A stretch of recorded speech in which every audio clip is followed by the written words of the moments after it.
Senhor, muito obrigado por estarmos ainda aqui juntos dessa forma um pouco diferente, poder aprender da tua palavra. Obrigado pela vida do Sérgio, que o Senhor nos ajude, Pai. Obrigado por essa oportunidade que temos e que tudo isso, Pai, sirva para que a gente aprenda mais o Senhor, cresça em Cristo e enquanto igreja sejamos mais maduros, Pai, no conhecimento da tua palavra, na intimidade, no relacionamento com o Senhor. Oramos pela vida do Sérgio, enquanto facilitador, professor dessa aula. Eu agradeço, Pai, tudo isso em nome de Jesus. Amém. Então tá contigo, Sérgio. Obrigado, Zambelli. Bom dia, queridos irmãos.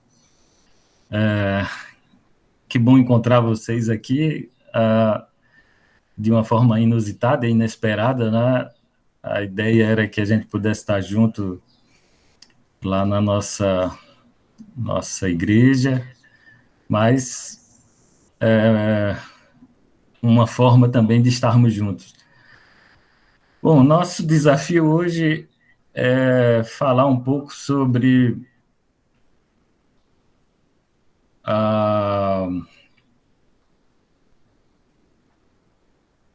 eu vou compartilhar aqui rapidamente.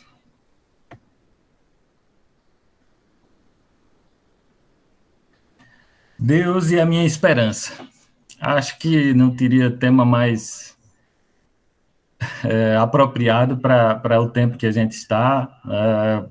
Os números da pandemia, de contágio, né, de gripe, todos estão elevados.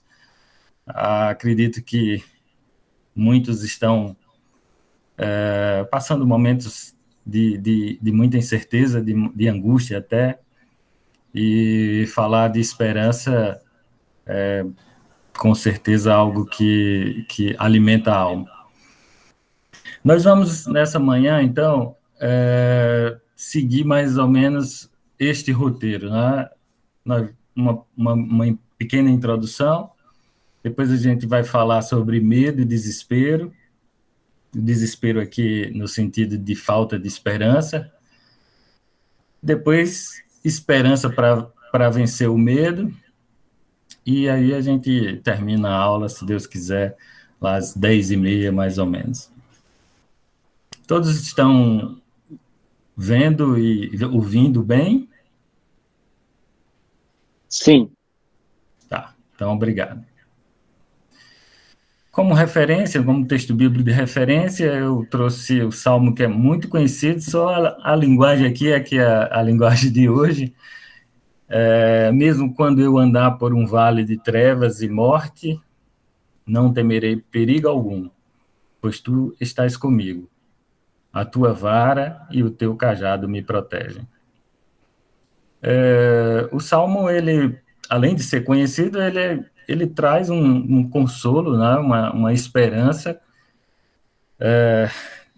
incrível, né? Só que ao estar num vale de trevas e de morte, nem sempre simplesmente ler o Salmo é suficiente, né? E esse vai ser, digamos, o nosso desafio agora, nesse tempo que vamos estar juntos, de como manter a esperança, né?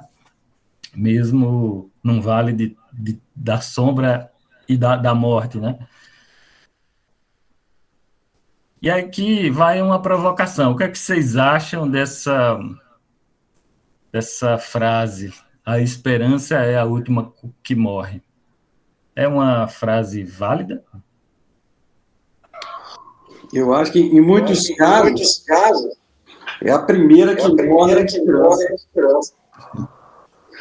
É a primeira que morre. Eu diria que depende em qual esperança você está colocando. amarrado, Você né? está colocando a esperança, né? E aí eu trago outra frase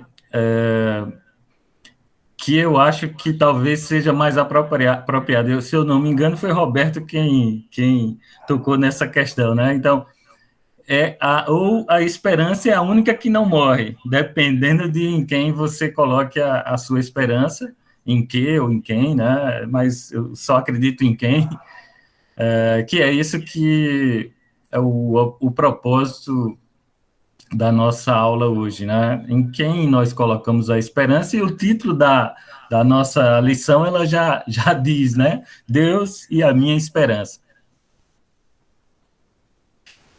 E aí eu abro para vocês, em algum momento da vida você já sentiu desespero? Que eu vou aqui descompartilhar para ouvir um pouco vocês.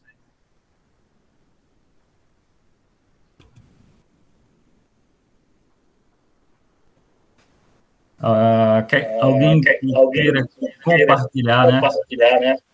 Eu me pergunto quando foi que eu mantive minha esperança. Eu acho que muitas vezes a gente perde mais a esperança.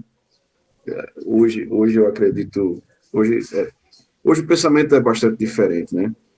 Mas em vários momentos da minha vida, quando me coloquei em situações difíceis, né? Os vales das trevas e da sombra, eu disse, nossa, não tem mais jeito. Vou deixar para lá, vou entregar, não tem mais condição, tal. E hoje a coisa é bem diferente, né? Hoje a minha esperança está num único ser, que eu posso chamar de ser, né? Numa única pessoa, na verdade, no Espírito, em Cristo, na verdade, né? No cara que veio aqui, que trouxe para a gente toda essa esperança que a gente necessita. Mas sim, várias vezes eu perdi minhas esperanças. Alguém mais queria compartilhar algo, alguma situação?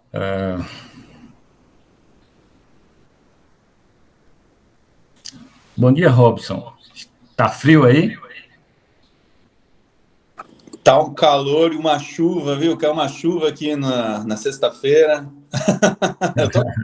eu tô aqui em Paulo Afonso. Já chegou, então tá bom. Paulo Afonso, tá calor aqui. Em termos de esperança, eu já coloquei a minha esperança no lugar errado em várias vezes, né? E um desses lugares errados foi em mim, né? No que eu posso fazer para os meus próprios esforços, né? Então, essa experiência realmente já aconteceu várias vezes, mesmo... sempre acontece, colocar esperança em mim mesmo, no meu potencial, no que eu posso fazer, né? Essa que é a luta constante. Eu acho que esse é o erro de todos nós, né? E é nesse momento, justamente, que a gente sente a falta de esperança, quando coloca a esperança em algo errado, né? Uhum. Mas eu vou dar a sequência aqui, vou voltar à apresentação.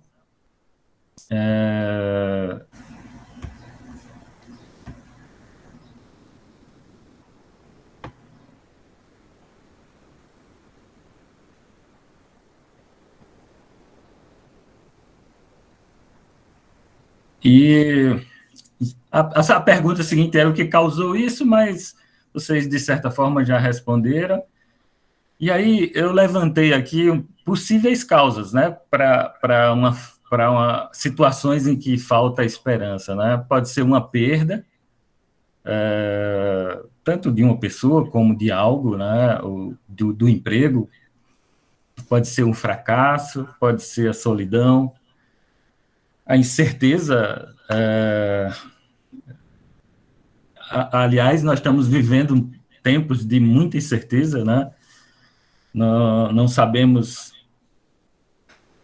se vamos efetivamente estar bem amanhã, né? Por conta do risco de saúde, ou quando a gente se vê sem direção, sem saída, e talvez cada um aqui poderia, né, relatar suas experiências, suas situações em que se viu assim, né? Sem uma dessas causas possíveis.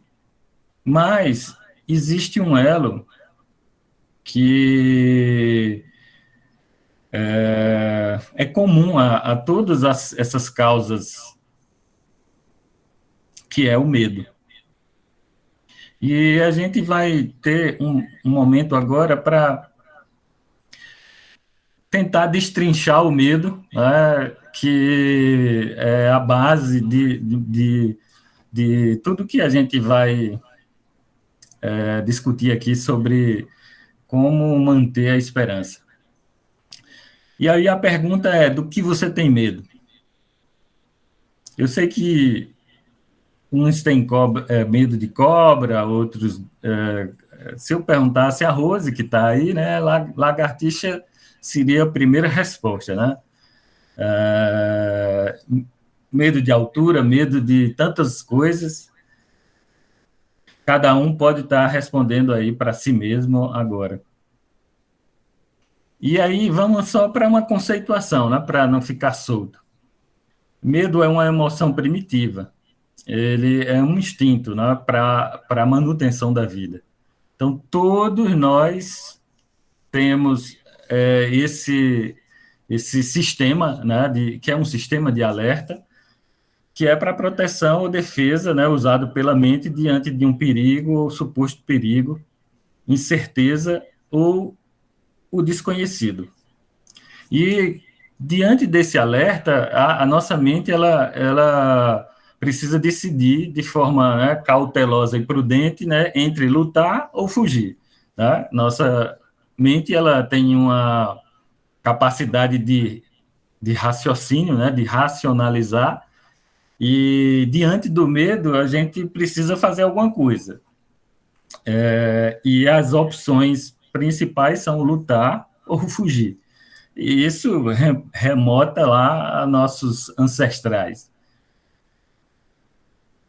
Agora, o problema do medo é quando ele se torna uma fobia, que é uma patologia. E ele se manifesta na forma de ansiedade, pânico, fadiga, insegurança, procrastinação.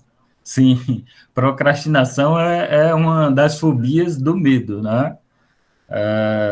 E aí talvez cada um de nós possa se identificar com alguma dessas coisas ou com todas, né? Já devem ter sentido alguma desses sintomas e eles todos estão relacionados ao medo.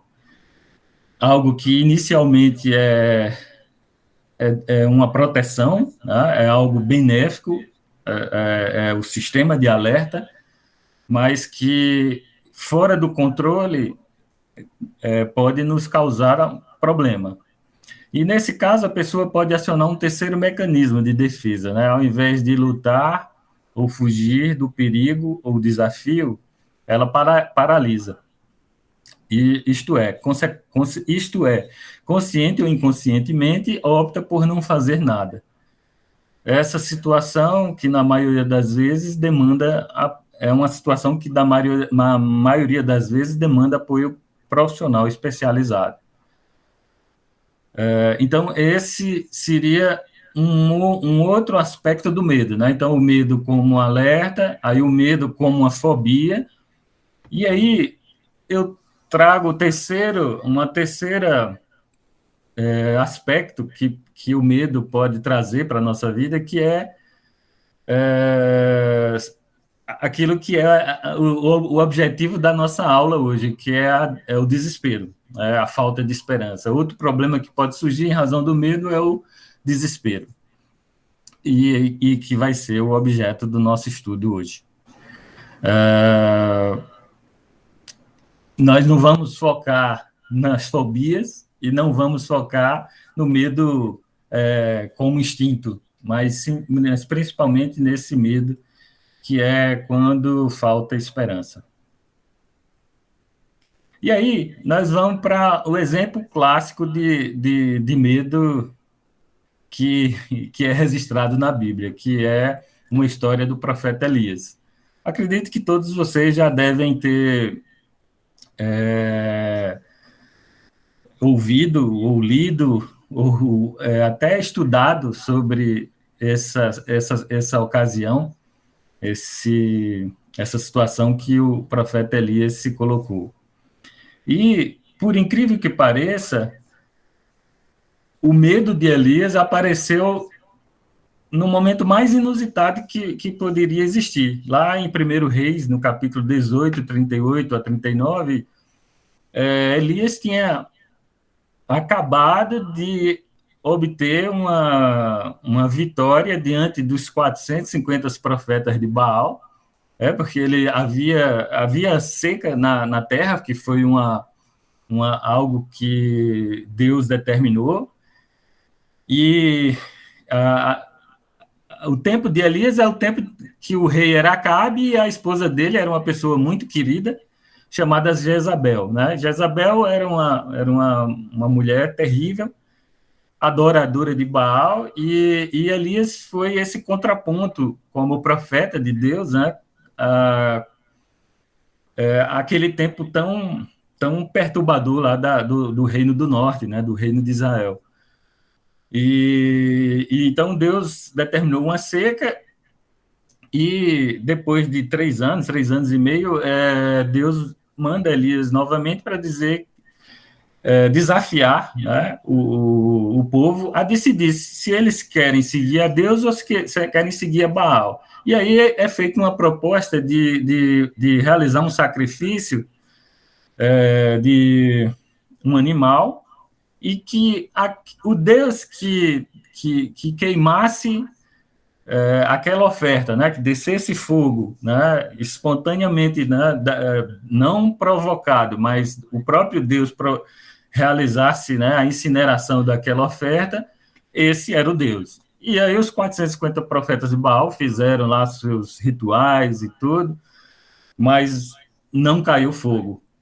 E Elias, então, fez a sua oferta, inclusive para ajudar, molhou tudo, colocou água e desceu o fogo do céu, como teria que ser, né? Nós sabemos o Deus em que nós cremos. Então, depois dessa grande, né, dessa ocasião, né, dessa grande vitória de Deus e intermediada pelo profeta Elias, a perseguição, né, e a Jezabel prometeu que iria matar Elias.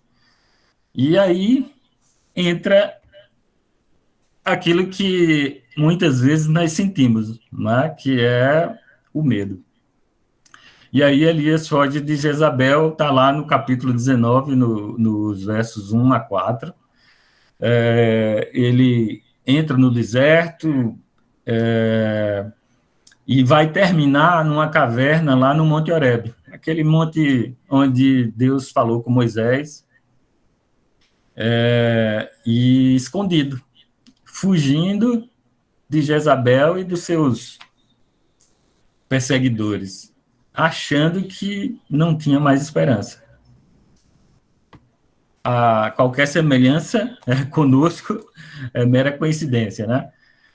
E lá no verso 3 está registrado: Elias teve medo e fugiu para salvar a vida. Mas Deus tinha uma relação com ele, e lá na caverna, né, Deus visita Elias, está escrito no 1 Reis 19, versos 11 a 18, e Deus faz uma pergunta a Elias até inusitada também, né, que é: o que você está fazendo aqui, Elias?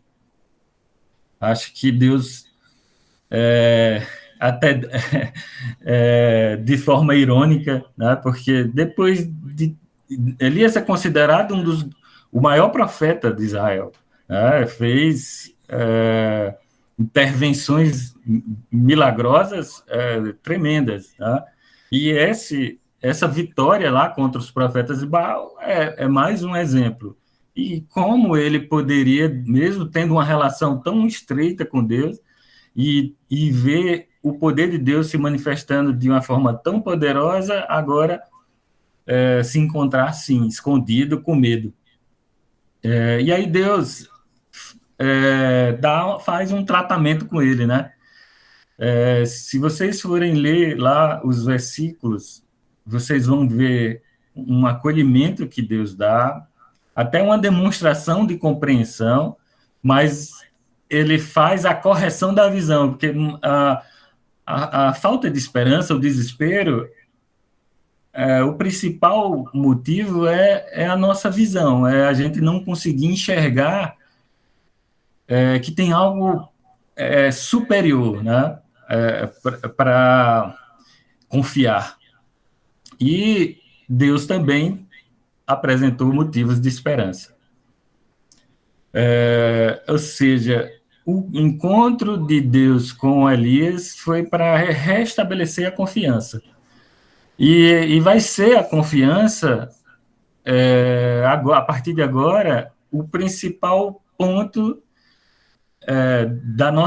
do nosso estudo aqui, para que a gente possa manter a esperança.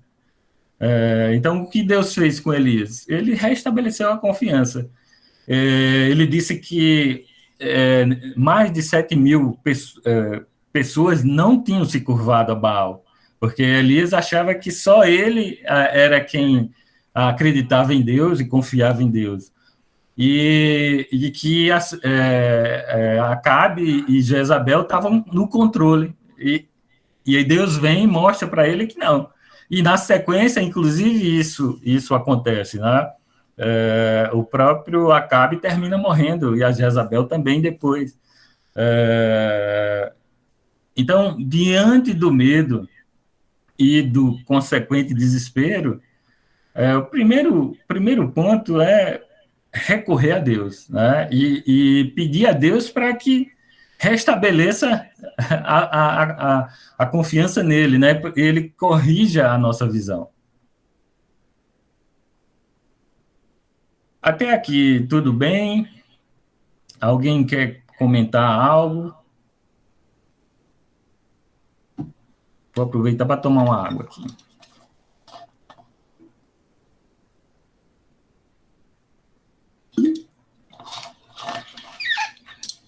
Bom, todo mundo está caladinho, então.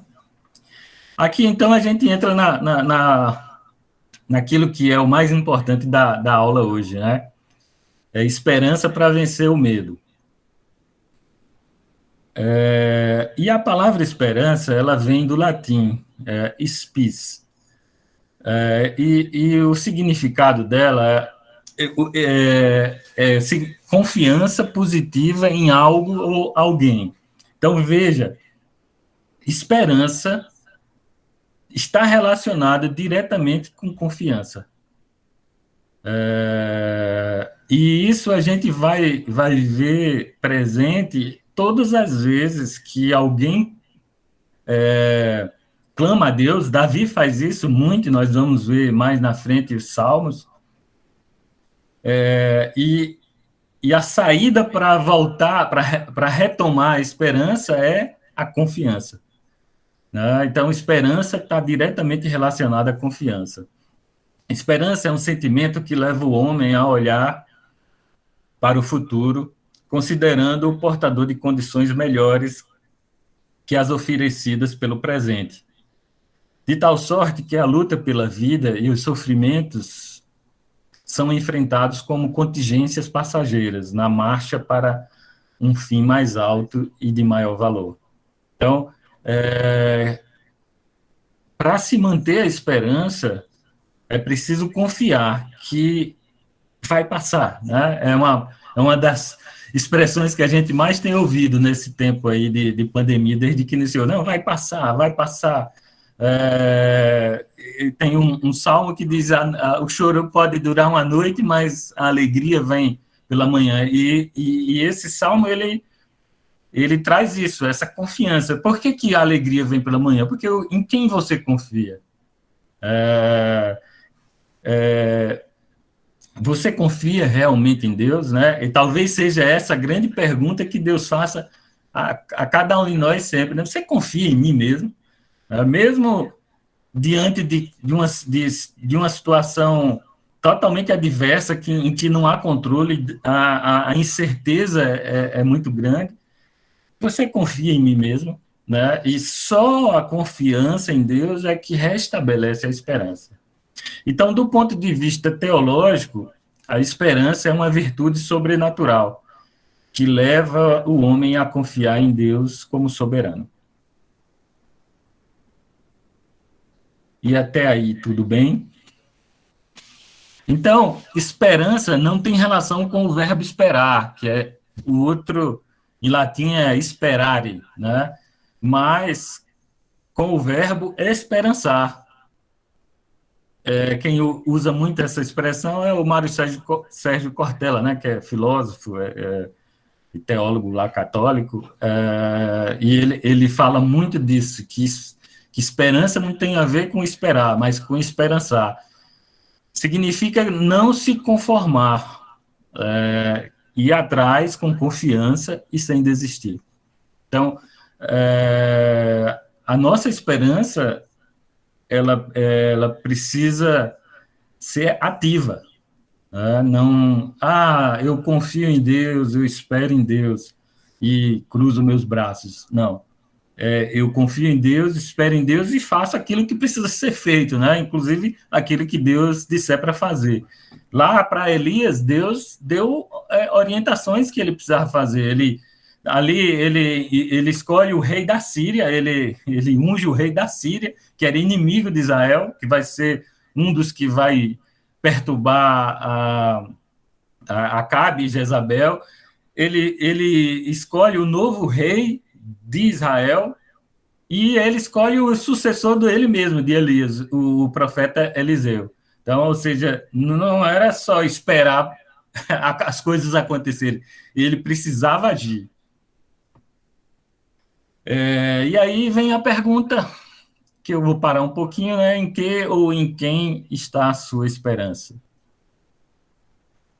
O salmista, ele responde muito bem a isso, né? Aliás, os salmos são uma fonte de esperança, né?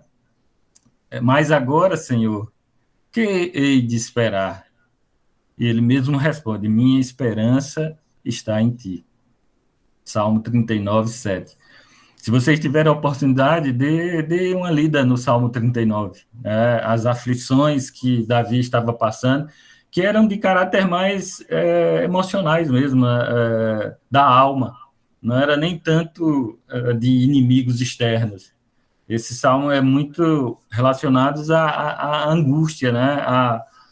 À alma adoecida. E aí nós vamos para outros exemplos bíblicos. Nós já vimos o de Elias, lá em 1 Reis 19, 18. Nós vamos ver aqui agora outros exemplos de Jairo, lá em Marcos 5, 22 e 24, e 35 a 42. Depois nós vamos ver Pedro. Eu vou parar um pouquinho para retomar aqui a nossa apresentação.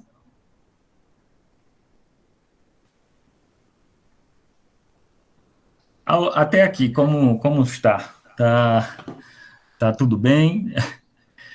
Alguém pode ler o texto de Marcos, capítulo... Para vocês participarem, né? Para Marcos, capítulo 5, versos 22 a 24. Primeiro verso 22 a 24. Eu leio. Por favor.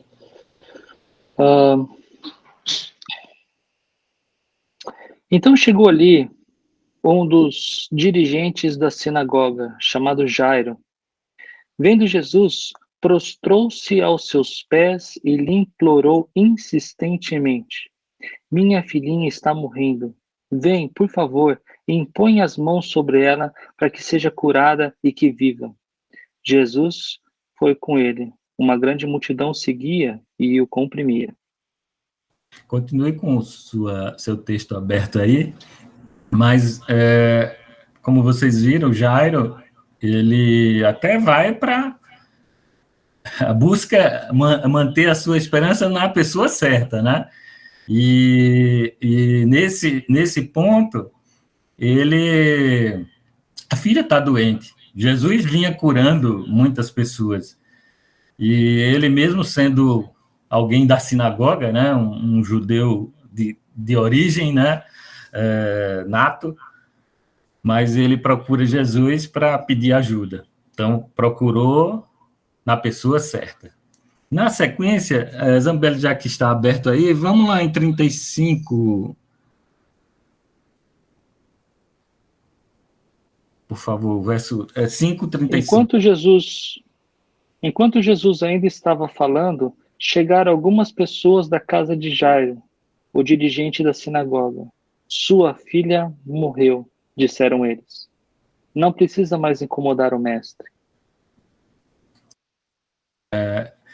Veja que situação. Então, antes ela estava doente, agora ela morreu. E aí, qual a tendência que seria, qual a reação natural de qualquer pessoa, né?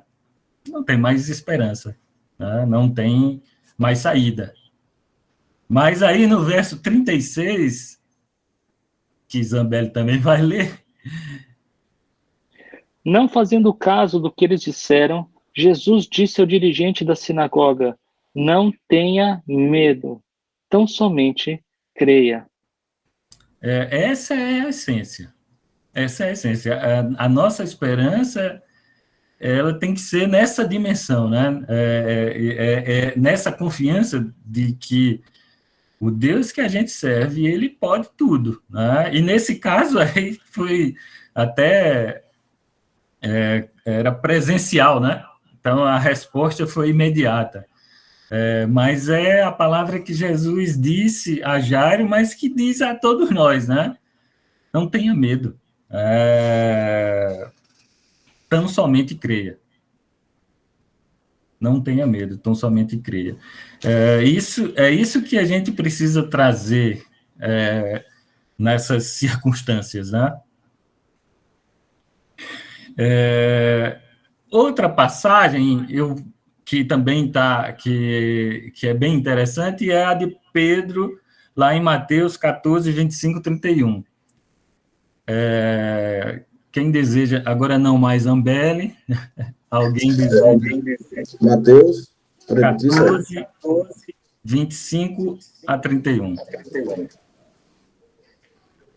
Posso ler? Alta madrugada, Jesus dirigiu-se a eles andando sobre o mar. Quando o viram andando sobre o mar, ficaram aterrorizados e disseram: é um fantasma, e gritaram de medo. Mas Jesus imediatamente lhes disse: coragem, sou eu, não tenham medo. Senhor, disse Pedro, se és tu, manda-me ir até o teu encontro sobre as águas. Venha, respondeu ele. Então Pedro saiu do barco, andou sobre as águas e foi na direção de Jesus. Mas quando reparou no vento, ficou com medo e, começando a afundar, gritou: Senhor, salva-me! Imediatamente Jesus estendeu a mão e o segurou e disse: homem de pequena fé, por que você duvidou? Talvez o exemplo de Pedro talvez esteja mais próximo da gente, né?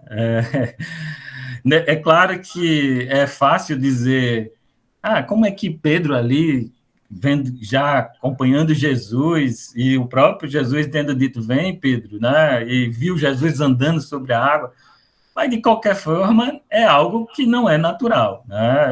Eu tenho certeza que qualquer um de nós aqui talvez passasse pela mesma dificuldade, né? Mas a essência, tanto lá para Jairo como para Pedro aqui, o que Jesus fala é crer, né? Ele fala de fé, que tem tudo a ver com confiança, né? É essa a essência que eu queria que a gente... É a coisa mais importante que a gente tem para aprender hoje, ou se não aprender, relembrar, né? Tudo depende da confiança. Lá no texto anterior de Marcos, é um capítulo fantástico, né? São milagres atrás de milagres, né? Porque Jesus começa ali expulsando, né, curando um endemoniado, e na sequência vem a mulher do fluxo de sangue, né, de 12 anos, e né, aí vem a Jairo, que pede para curar a filha, que depois virou uma ressurreição, né? Então, ou seja, a questão da fé, da esperança, da confiança sendo provado. Eu vou retomar aqui a apresentação para a gente continuar.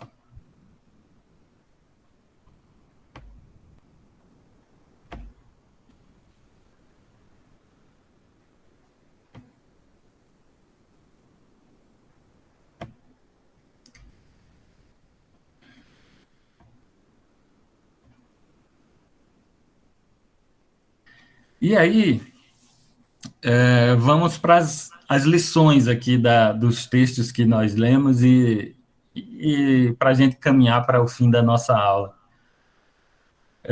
Isso está lá no texto que nós lemos, no Marcos 5, 35, 36 e 40, Jesus diz assim, por duas vezes. Primeiro, quando as pessoas chegam lá para Jairo e diz assim, não perturbe mais o mestre, porque a sua filha já morreu. E aí Jesus diz, esqueça o que eles estão dizendo. Posteriormente, quando eles chegam na casa de Jairo, que Jesus diz que vai atender a criança, as pessoas começam a rir. E Jesus, ele simplesmente ignora, manda tirar todo mundo e ficar só o pai e a mãe e alguns discípulos. Ou seja, numa situação em que as circunstâncias trazem o medo, a falta de esperança, a primeira coisa ignore o que as pessoas dizem, né? Porque não vai faltar pessoas, até gente próxima, para colocar dúvida. Como lá em Jó, né? Os amigos que apareceram eram para dizer, pense aí o que é que você fez de errado para estar merecendo isso, né?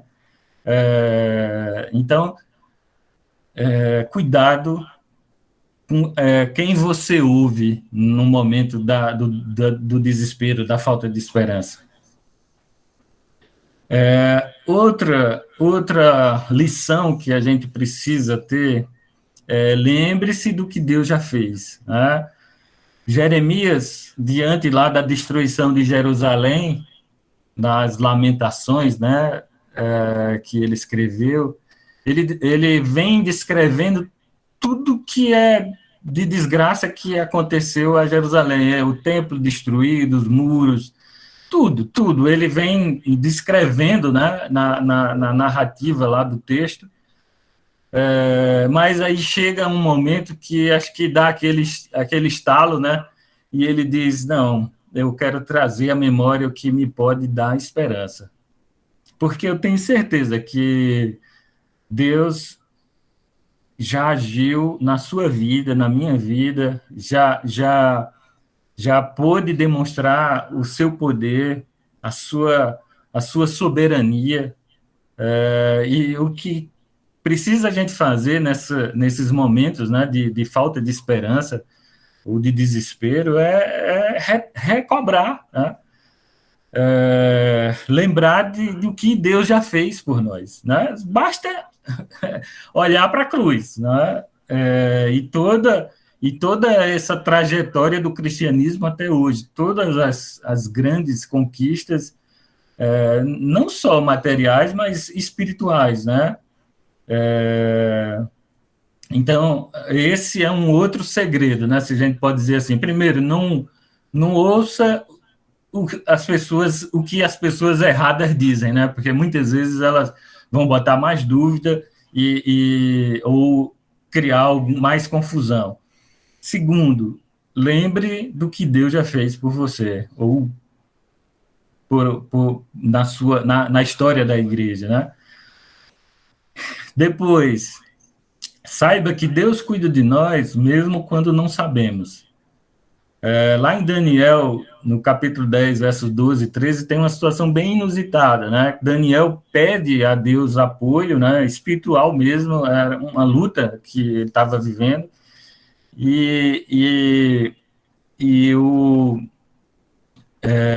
Deus manda um anjo para ajudá-la, só que o anjo atrasa porque ele teve uma luta espiritual mesmo, e quando ele chega, Daniel reclama porque ele está atrasado, né? Mas o anjo diz: mas você não sabe o que eu passei até chegar aqui, né? As lutas que... Então, muitas vezes nós não sabemos o que está acontecendo no mundo espiritual.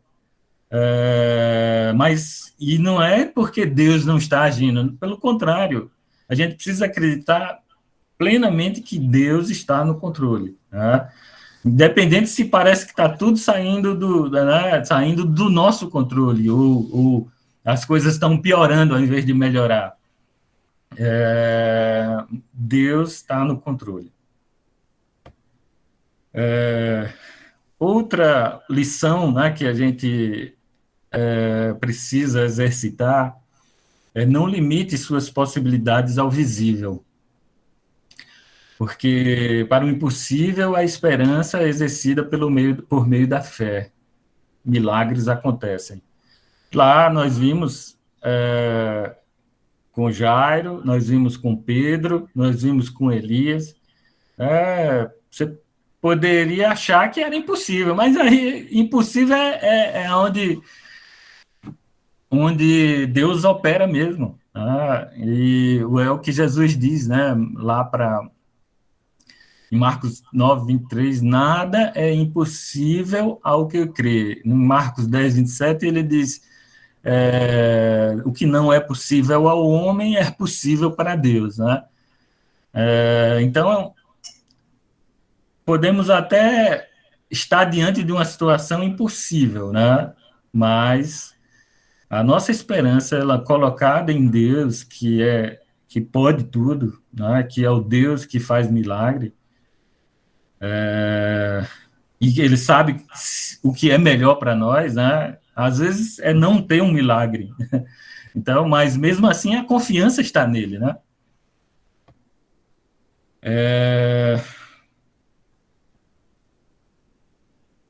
E descansar em Deus também faz parte de manter a esperança, né?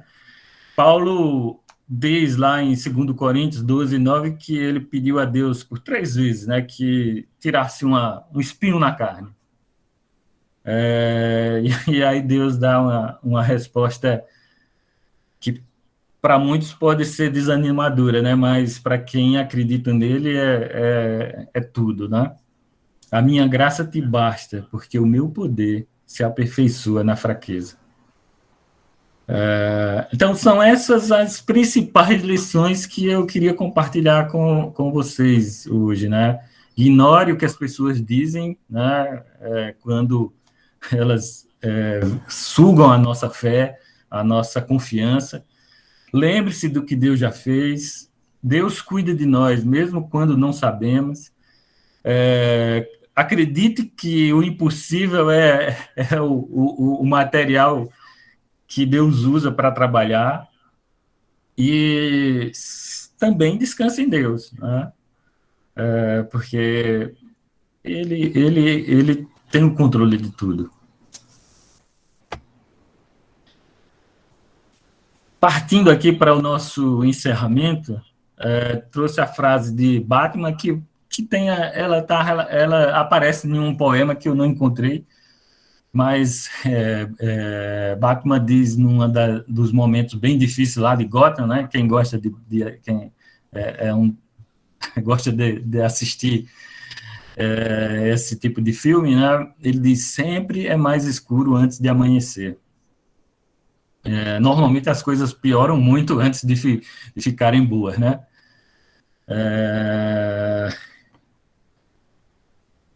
Confie em Deus e deposite nele a sua esperança.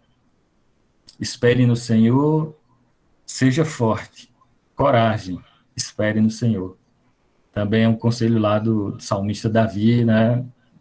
Capítulo 27, verso 14. Espere no Senhor, seja forte, coragem, espere no Senhor. E para dar mais um exemplo aí humano, né, de alguém que tinha tudo para não ter esperança, eu trouxe essa frase que foi escrita e foi encontrada escrita numa parede de um campo de concentração nazista. Ninguém sabe quem escreveu. Veja o que é confiar, o que é esperança, né? Eu creio no sol, muito embora ele não brilhe. Eu creio no amor, mesmo quando ele não é demonstrado. Eu creio em Deus, mesmo quando ele não fala. É isso que eu tinha para compartilhar com os irmãos hoje. E agora, se vocês desejarem perguntar algo ou compartilhar alguma experiência que edifique, né, os outros. Como a gente faz parte do louvor e sempre eu procuro muito em músicas e tenho aprendido muito ao ouvi-las, né? Tá aí nosso querido pastor Zambelli, que é o nosso censurador. A gente fala de músicas e a gente respeita muito isso. Tem uma música que diz assim, é muito parecida com o que está escrito aí, né? Que é adorar quando Deus não responde, né? É adorar quando a dor nos consome, é adorar a Deus acima de tudo. Eu tenho aprendido cada dia mais e mais nessa esperança, Sérgio e os demais que têm feito parte do meu coração e da minha vida. Realmente os momentos não têm sido fáceis para todo mundo. A gente vê aí pandemia aumentando. Parece que ontem eu conversei com a Carmen e que perguntei, como é que você tá? A gente estava junto e tal. Eu disse, rapaz, eu e Neo de Matrix, né? As balas passando e eu me desviando, porque até então eu já fiz vários testes e não deu positivo, né? Graças a Deus, né? Ou no dia que der, que dê leve, né? Como está dando na maioria das pessoas. Mas é isso. Obrigado, Sérgio, pelo belíssimo estudo de hoje. Eu cada vez que eu estudo mais a palavra, que eu ouço mais das esperanças, dos medos, eu vejo mais a luz, né? E fico muito feliz por isso. Sou muito grato a todos vocês por isso. Amém. Que bom que trouxe essa reflexão, né? E um alimento, né? Foi um alimento para mim ao estar montando a aula e escrevendo e vendo esses textos. E nosso desafio é levar para tantos que no nosso dia a dia, né? Eu pelo menos tenho essa experiência, tantos que estão às vezes em desespero, né? Encurralados, né? Aprisionados, e nós temos uma esperança viva, né? E que pode restaurar, né? As emoções, a alma e tudo. Que a gente esteja assim, com os olhos abertos, né, os ouvidos atentos para escutar, né, a direção de Deus, nessa questão de, às vezes, respostas que precisamos, né, para evitar o desespero e para ter a esperança, porque às vezes a resposta está ali na nossa frente, né, ele está respondendo, ele está falando, mas nós temos escolhido muitas vezes fechar os olhos, né, e os ouvidos, e porque a gente quer uma coisa específica, né, a esperança que a gente está buscando é uma coisa específica, e não aquilo que Deus está dizendo, está respondendo, né, então que a gente tenha esse cuidado também, né, Às vezes o nosso desespero é porque a gente não está escutando. A gente até fala, não, eu estou orando, eu estou buscando a Deus, mas ele já está falando, ele já falou, ele já respondeu a situação. É a gente ter os olhos e ouvidos atentos à palavra dele, né? E viver isso na nossa vida. Isso. Elias é um bom exemplo, né? Porque Deus precisou vir e corrigir a visão dele, né? Que ele estava achando que estava só, né? Que estava tudo perdido, né? E Deus vem e diz, não é bem assim, não. Tem muito mais gente que continua servindo e eu tô, tá tudo no meu controle, né? E é isso, é restabelecer essa visão, e entender, inclusive, não na nossa racionalidade como Deus está agindo, mas saber que Ele está agindo, né? E, Sérgio, deixando claro, parte do meu papel, e não somente meu, mas de todos nós aqui, é sim de fazer a censura quando as coisas estiverem erradas. Porque se nós acreditarmos numa esperança que não é Cristo, se uma música fala de letras que não traz a esperança na pessoa certa, a gente vai se confundir. É muito fácil nascer erva daninha, mas plantar o que a gente deve, do que a gente deve se nutrir, é um esforço para aqueles como nós que temos a natureza pecaminosa. Então, eu até termino incentivando você, Roberto, a dar uma olhadinha numa letra que usa o texto de Abacuque 3, e talvez vários de vocês conheçam, e diz assim: mesmo não florescendo a figueira, não havendo uvas nas videiras, mesmo falhando a safra de azeitonas, não havendo produção de alimentos nas lavouras, nem ovelhas no curral, nem bois nos estábulos, ainda assim eu exultarei no Senhor e me alegrarei no Deus da minha salvação.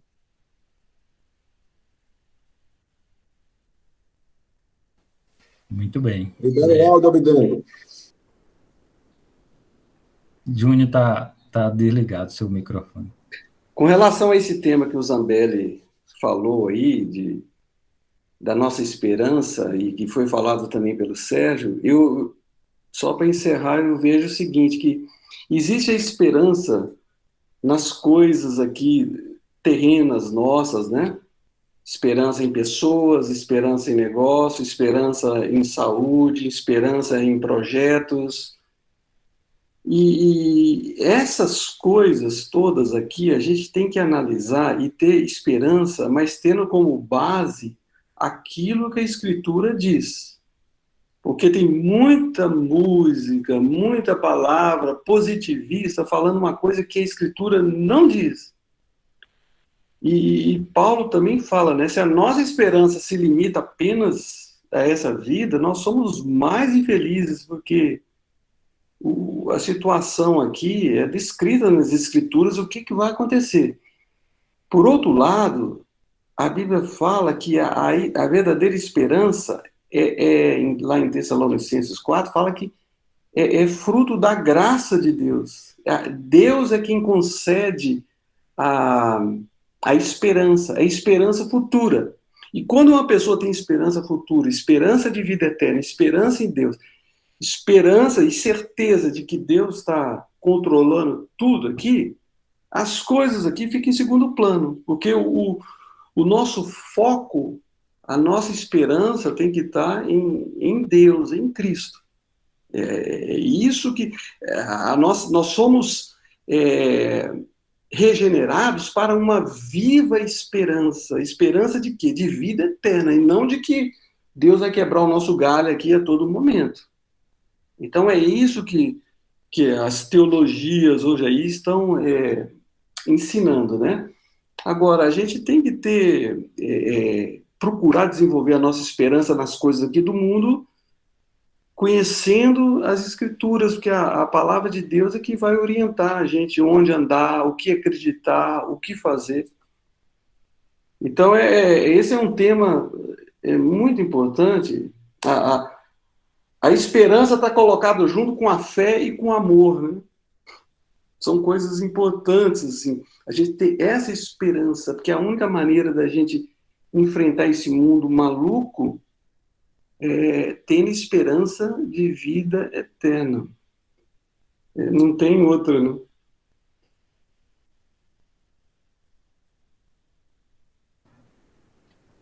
Muito bem. Rapidinho. Pode falar. Eu amei esse momento agora de manhã, e nos momentos que eu mais fiquei sem esperança, eu consegui encontrar realmente, quando eu achei que estava esvaziada, eu consegui, em oração, me prostrando realmente. E o melhor de tudo foi quando eu consegui entender o que seriam as minhas preocupações e o que seriam as minhas responsabilidades.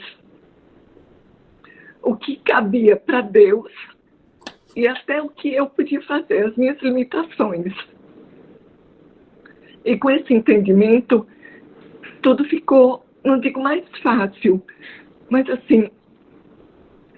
Mais leve, né? Mais leve para passar por tudo, isso. Sentir mais leveza em cada etapa do processo e ter um sentido no dia a dia. Ter um sentido, toda essa... que esse entendimento fez toda uma diferença na minha vida. E esse momento aqui hoje de manhã foi ótimo. Foi ainda mais enriquecedor. Obrigada. Amém. Graças a Deus, né, que ele providencia aquilo que a gente precisa, né,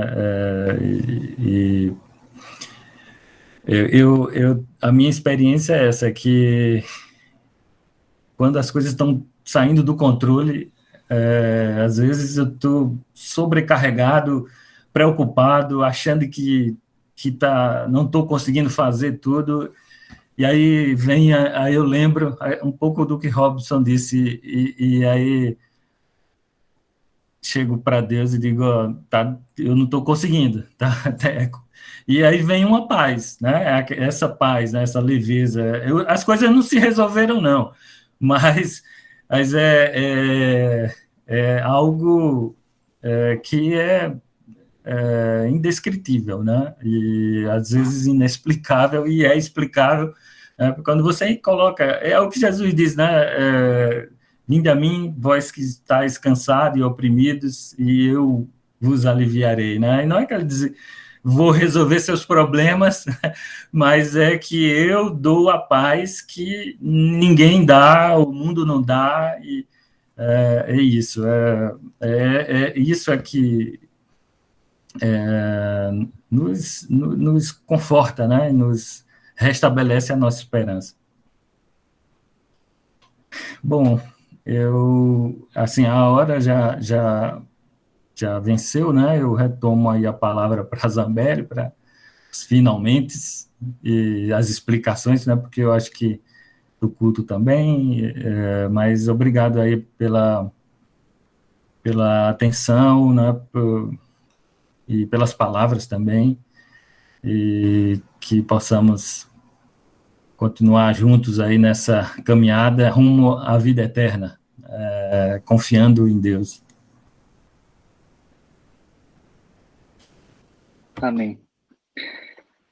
Rápido aviso, lembrando vocês que hoje de noite nós não teremos o culto presencial, né? Faremos somente online. E de fato, gente, quando pensamos em culto, eu vou até dizer isso, geralmente temos em mente uma liturgia que envolve um tempo de oração, um tempo de cânticos, né? E hoje de noite nós teremos uma breve mensagem para terminar a série que começamos no começo de janeiro sobre as estratégias 2022.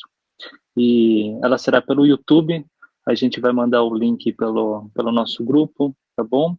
E vou tentar fazer alguma coisa pelo Instagram e pelo Facebook também, para caso mais pessoas que, mesmo que não sejam da nossa comunidade, mas queiram participar online, consigam.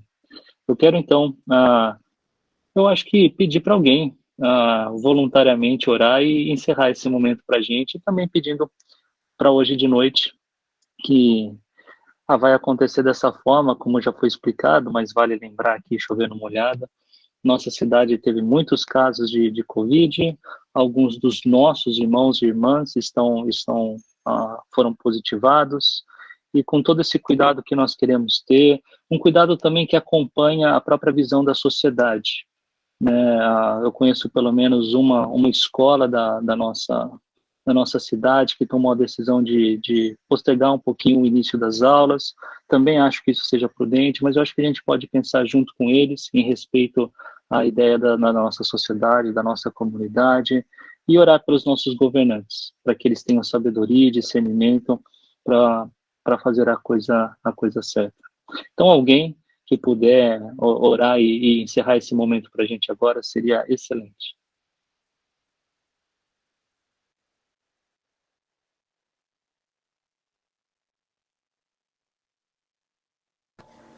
Senhor, agradecemos por esse tempo juntos, que podemos meditar na Tua Palavra mais uma vez e nos recordar da esperança que temos em Ti, Senhor. Agradecemos porque providenciou uma maneira, Senhor, para que pudéssemos estar reconciliados ao Pai e assim ter essa esperança eterna, Senhor. Nós te louvamos e exaltamos o Seu nome por isso, porque nunca nos abandonaste, Senhor. Que possamos ter os nossos olhos e ouvidos abertos, Senhor, meditar na Tua Palavra, ver o que ela nos diz e aplicá-la, Senhor, a todas as situações das nossas vidas, Senhor, e nos lembrarmos da cruz de Cristo a cada dia. Por esse tempo difícil que vivemos, Senhor, oramos pelos nossos governantes, sim, oramos para que eles também tenham sabedoria nas decisões a tomar, para a nossa igreja também, como isso nos afeta, Senhor, nos dê sabedoria e capacidade para tomar as melhores decisões possíveis, Senhor. Restabeleça a saúde de várias pessoas do nosso meio que estão sendo afetadas por isso, Senhor, restaure a esperança deles, Senhor, restaure a saúde, esperança e alegria também, Senhor. E a todos nós, de estarmos juntos mesmo de uma maneira virtual, mas que possamos estar tendo essa alegria de podermos estar juntos aqui orando e crescendo no nosso conhecimento de Ti, Senhor. Nós oramos isso, Senhor, no nome do Teu Filho amado Jesus Cristo. Amém.